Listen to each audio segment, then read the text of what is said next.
Say your name, age at the camera. Wanted.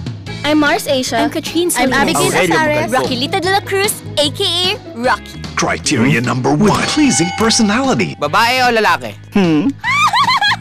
Number 2. With excellent communication skills. Bakit ka namin kukunin para sa role na to? Kaya ko pong magtula.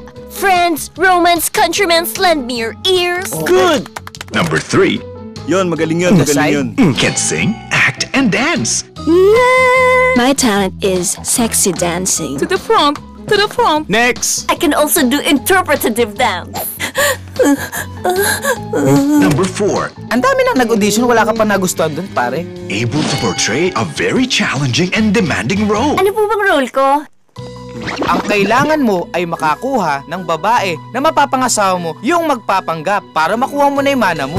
Asawa ko. Kung pasok ka sa criteria, ikaw na ang hinahanap niya.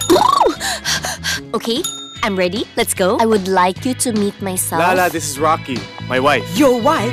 Your wife? I don't want a civil wedding. I want you to get married again! On its 20th anniversary, Star Cinema proudly brings its first biggest romantic comedy movie offering ngayong 2014. I now pronounce you husband and wife. You may now kiss the bride. Fresh from the box office success of Bakit Hindi Ka Crush ng Crush Mo, nagbabalik ang love team that made us laugh, cry, and fall crazy in love. Kim Chiu and Zian Lim. Simula ngayon, ako nang masusunod. Rule number 1. Dapat parati akong masaya. Hindi mo dapat na iniwanan ang asawa mo na ganyan. Sorry. Number 2. Dadagdagan ko mga rules kung kailan ko gusto. Anong klaseng rule yan? Nagreklamo ka. Anong ginagawa mo? Nagreklamo ka ulit.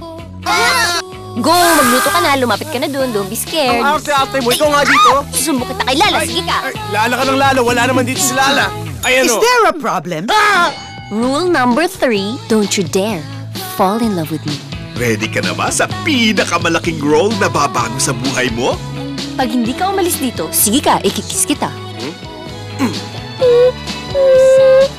Hanggang salita ka lang pala eh. Bride for Rent, directed by May Zarina Cruz. Ngayong January 15 na. Isn't it amazing? Amazing! Isn't it surprising? Surprising! Isn't it?